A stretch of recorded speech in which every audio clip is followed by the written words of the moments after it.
My name is Anita. I'm 23 years old, Nigerian, and I moved to the US for my master's in finance. My parents had one goal when they sent me off: to succeed, stay focused, and bring pride to our family. But what I'm about to share with you will haunt me forever.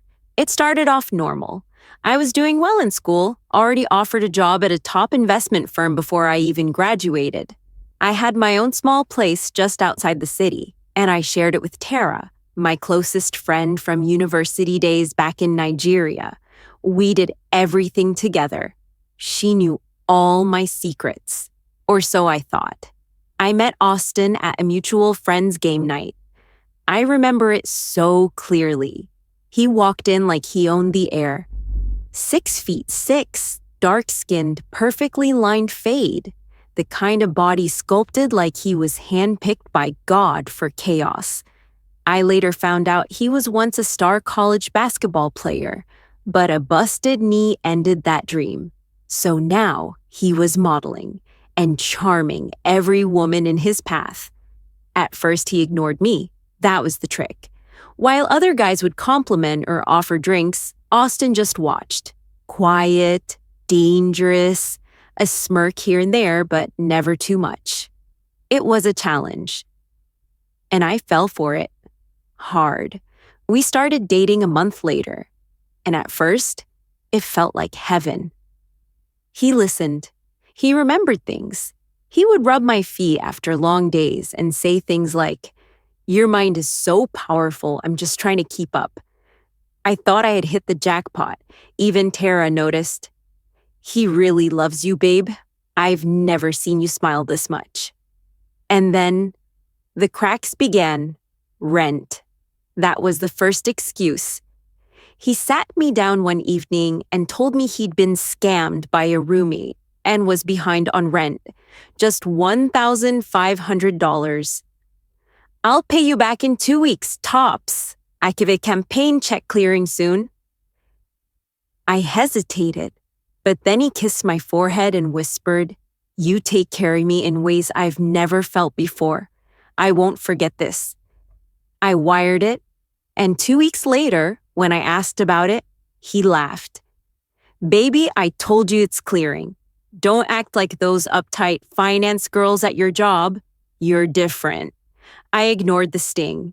Then came the car trouble, then the family emergency. Before I knew it, my savings were gone. But that wasn't the worst part.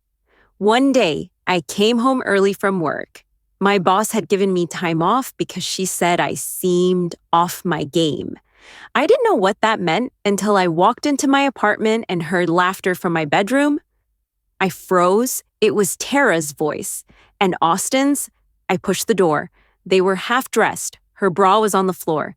He didn't even flinch. "You weren't supposed to be home," was all he said. Tara looked ashamed, but I saw no fear in Austin's eyes, just annoyance. "Was I just a joke to you?" I asked, my voice cracking. He stood up. Bare chest, no shame. "You were useful. You still are. Don't be dramatic." I ran. I cried in my car for hours. I felt like a fool. A smart woman with top grades, a top job, and yet I'd been played like a rookie. I didn't eat for days. My boss called. Then HR. They noticed I wasn't clocking in. Eventually, they put me on unpaid leave for a month. Said I needed to find balance. I drank. Heavily. I called my parents and lied.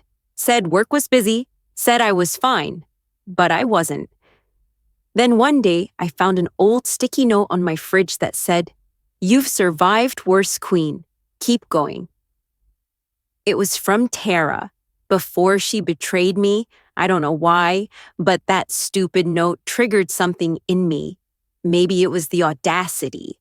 Or maybe I'd finally had enough of being the punchline in my own story.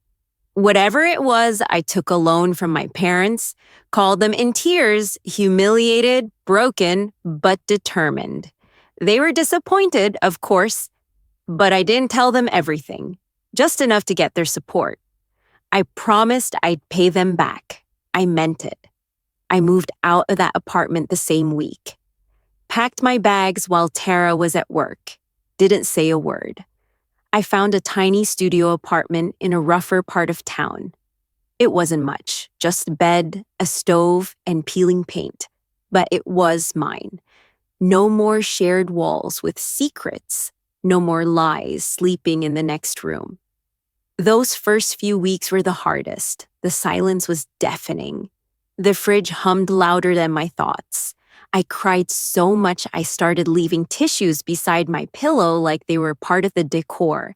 But each day, I forced myself to get up.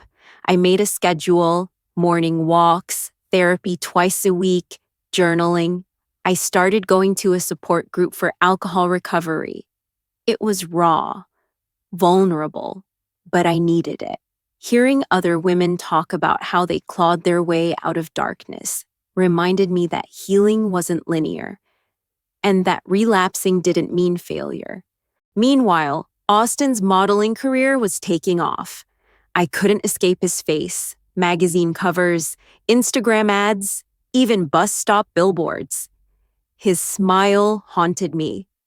But I used that anger, that pain. I threw it into my work. I began building financial wellness workshops for immigrant women like me, women who'd been manipulated, emotionally broken, or financially exploited. Then came a minor setback. One of the banks I worked with canceled a speaking gig. I was devastated. Old feelings of inadequacy started to crawl back in. But this time, I didn't spiral. I talked to my mentor. I rewrote my plan. I applied for a grant and got it. I was learning to bet on myself. 6 months later, I looked in the mirror and barely recognized the girl who had once begged Austin to love her. My skin glowed from clean eating and daily routines. My eyes weren't hollow anymore. I got invited to speak on panels. My story was becoming my power. I even started mentoring younger girls. Then one night, I got a ping from my phone. Austin, trending. He'd been arrested after a bar fight with a minor celebrity. Drunk, shirtless, shouting at the paparazzi. It was all over the blogs. TMZ, Twitter, YouTube. Sponsors pulled out. His agency dropped him. Suddenly, the man who once bathed in flashing lights was a meme. A week later, I got a letter. Yes, a physical letter. It was from Austin. He poured everything onto the page. Apologies, regrets, begging for another chance. He said I was the only woman who ever truly saw him. Said losing me was the biggest mistake of his life. That he was sober now, that he wanted to rebuild. I folded the letter neatly, then unfolded it again, reread it twice, and now I'm here, holding his apology in one hand and my future in the other. So I ask you, after everything he did, should I take him back? Or should I let him suffer the same silence he left me with? Because sometimes the best revenge is no revenge at all.